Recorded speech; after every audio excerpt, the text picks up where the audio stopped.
నమస్తే. కాళేశ్వరం కమిషన్ ఎదుట కేసీఆర్ విచారణకు హాజరయ్యారు. బీఆర్కే భవన్ నుంచి పూర్తి అప్డేట్స్ మా కరెస్పాండెంట్ ప్రవీణ్ లైవ్ లో అందిస్తారు.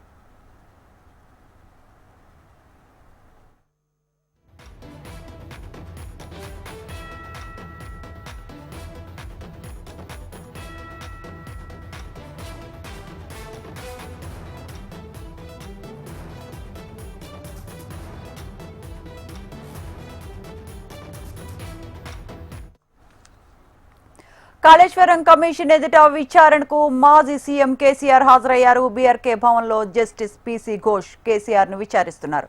కాళేశ్వరం ప్రాజెక్టు రీఇంజనీరింగ్, ఆనకట్టల నిర్మాణం ఒప్పందాలు, కాళేశ్వరం కార్పొరేషన్ ఏర్పాటు, నీటి నిల్వలపై కేసీఆర్ ను విచారిస్తున్నట్లు తెలుస్తోంది. కేసీఆర్ తో పాటు 9 మంది నేతలకు బీఆర్కే భవన్ లోకి అనుమతినిచ్చారు.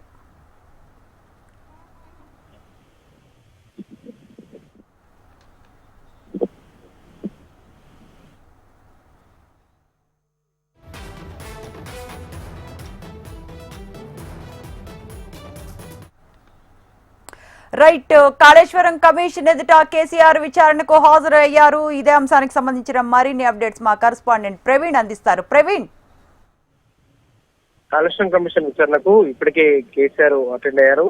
ఓపెన్ కోర్టు విచారణ కూడా ఇప్పటికే కమిషన్ కూడా రద్దు చేసింది. కేసీఆర్ కు అనారోగ్య కారణంగా ఆ ఇన్సైడ్ విచారణ కూడా కమిషన్ చేస్తుంది. ఆ కమిషన్ విచారణ చేపడుతుంది కాబట్టి ఆయన స్టాఫ్ తప్ప ఇతరులు ఎవరు కూడా లోపలికి రావద్దంటూ కూడా ఇప్పటికే అనుమతి కూడా నిరాకరించారని చెప్పొచ్చు. ఇప్పటికే దాదాపు అరగంట నుంచి కూడా ఆ కమిషన్ కేసీఆర్ కూడా విచారిస్తుంది కాబట్టి విచారణలో ఎలాంటి అప్లికేషన్లు వేస్తున్నారు అనే దానిపైన కూడా ఇప్పటివరకే ఒక క్లారిటీ అయితే రావాల్సింది. ఇప్పటివరకు కమిషన్ కు సంబంధించినందుకు మాత్రం ఆ ప్రాజెక్టు వ్యయం పైన కూడా ప్రత్యేకంగా కూడా దృష్టి పెట్టింది కాబట్టి వ్యయం విషయంలో మాత్రం ఆ కేసీఆర్ నుంచి కూడా ఆరా తీసే అవకాశాలు అయితే కనిపిస్తున్నాయని చెప్పొచ్చు. గతంలో ఆ కేబినెట్ అప్రూవల్ కు సంబంధించి మాత్రం కేబినెట్ అప్రూవల్ ఉందా లేదా, ఒకవేళ లేకపోతే మాత్రం ఎలాంటి నిర్ణయం తీసుకున్నారు అన్న దానిపైన కూడా కేసీఆర్ కూడా ఆ కమిషన్ విచారిస్తున్నట్టు కూడా సమాచారం అందుతుంది. దీంతో పాటుగా ఆ కమిషన్ దాదాపు 20% కూడా కేసీఆర్ కూడా వాళ్ళు ఏవైతే అవకాశం ఉంది 20% కూడా కేసీఆర్ సమాధానం ఇస్తూ కూడా ఏదైతే ఇప్పటివరకే కమిషన్ అడిగే ప్రతి ప్రశ్నకు కూడా సమాధానం ఇస్తారని చెప్పేసి కూడా కేసీఆర్ చెప్పారు కాబట్టి అందులో భాగంగానే పూర్తి స్థాయిలో డీటెయిల్స్ కూడా ఇచ్చే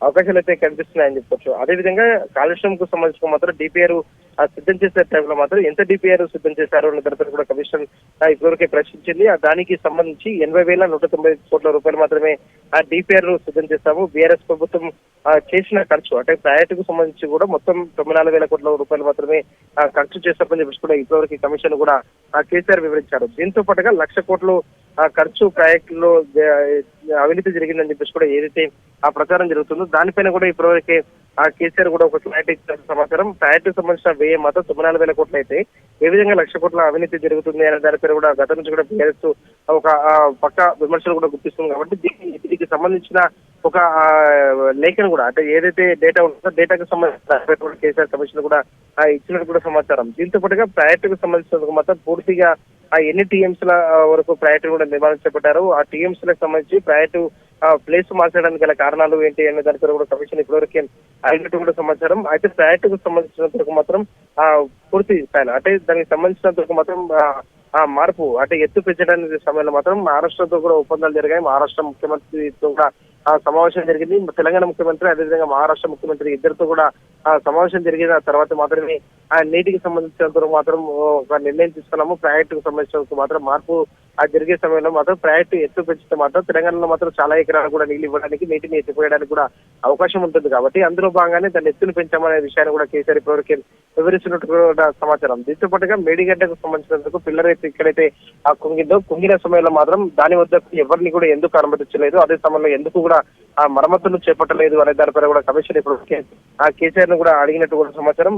కేసీఆర్ ని అడుగుతున్న ప్రతి ప్రశ్న కూడా కేసీఆర్ సమాధానం ఇస్తూ దానికి సంబంధించిన డేట్ ఏదైతే డాక్యుమెంట్ ఉందో డాక్యుమెంట్ కూడా ఇప్పటివరకు కమిషన్ కూడా అందిస్తున్నట్టు సమాచారం. ఎందుకంటే పీపీటీ ద్వారా మాత్రం పూర్తి స్థాయిలో మాత్రం ఆ కమిషన్ కి అందించాలి. ఆ పీపీటీని పూర్తిగా కూడా అందులో అంటే కాళేశ్వరం ప్రాజెక్టుకు సంబంధించినంత వరకు మాత్రం ఏ విధంగా ఆ డీటెయిల్స్ ఉన్నాయి ఆ డీటెయిల్స్ అన్నిటి కూడా కమిషన్ కూడా ఇస్తానని చెప్పేసి కూడా ఇప్పటివరకు బీఆర్ఎస్ నేతలు చెప్పారు కాబట్టి అందులో భాగంగానే ఆ కమిషన్ కూడా పూర్తి డాక్యుమెంట్ కూడా ఇచ్చినట్టు కూడా సమాచారం ఉంటుంది. కాళేశ్వరం ప్రాజెక్టు ద్వారా ఇప్పటివరకు 20 లక్షల ఎకరాలు కూడా నీటిని అందిస్తున్నాం. కాళేశ్వరం పూర్తిగా పూర్తిగా కంప్లీట్ అవుతే మాత్రం దాదాపు 45 లక్షల ఎకరాలకు కూడా నీటిని అందించే వరం అవుతుందని చెప్పేసి కూడా గతం నుంచి చెప్తున్నారు. కాబట్టి ఇదే అంశాన్ని కూడా కేసీఆర్ కమిషన్ కూడా వివరించినట్టు కూడా సమాచారం. దీంతో పాటుగా గతంలో ఇంజనీర్లు కూడా ప్రాజెక్టును కూడా వ్యతిరేకించారు అని చెప్పేసి కూడా కమిషన్ ముందు కూడా తెలిపారు. కాబట్టి రిటైర్డ్ ఇంజనీర్లు మాత్రం ప్రాజెక్టు సంబంధించినంత వరకు మొత్తం ఎక్కడ నిర్మాణం చేపడుతుంది బాగుంటుందని దానిపైన మాత్రమే గతంలో ముఖ్యమంత్రిగా ఉన్న కేసీఆర్ కూడా వివరించారు. కానీ రిటైర్డ్ ఇంజనీర్లు మాత్రం ఎక్కడ కూడా ప్రాజెక్టు సంబంధించిన దానిపైన కూడా వ్యతిరేకించలేదు అనే దానిపైన కూడా ఇప్పటివరకు కమిషన్ కూడా కేసీఆర్ ఒక స్పష్టత ఇస్తున్నట్టు కూడా సమాచారం. దీంతో పాటుగా నది లేని చోట జలాలు ఎక్కడ లేవా అనే దానిపైన కూడా కమిషన్ ఇప్పటివరకే దృష్టి పెట్టినట్టు కూడా సమాచారం. గతంలో ఎక్కడైతే నది లేని చోటగా నిర్మాణాలు జరిగాయో వాటన్నిటికి సంబంధించిన డేటాను కూడా ఇప్పటివరకే కమిషన్ కూడా ఇస్తున్నారని చెప్పేసి కూడా ఇప్పటివరకే సమాచారం అందుతుంది. దీంతో పాటు ఎన్డీఎస్ఏ రిపోర్ట్ ఇచ్చింది. ఎన్డీఎస్ఏ రిపోర్ట్ కు సంబంధించిన దానిపైన కూడా కేసీఆర్ ఒక క్లారిటీ ఇస్తున్నట్టు సమాచారం. ఎన్డీఎస్ఏ రిపోర్ట్ కాదు, అది ఎన్డీఏ రిపోర్ట్ అంటూ కూడా బీఆర్ఎస్ మొదటి నుంచి అంటున్న నేపథ్యంలో దానికి సంబంధించిన దానిపైన కూడా ఒక క్లారిటీ ఇస్తున్నట్టు కూడా సమాచారం.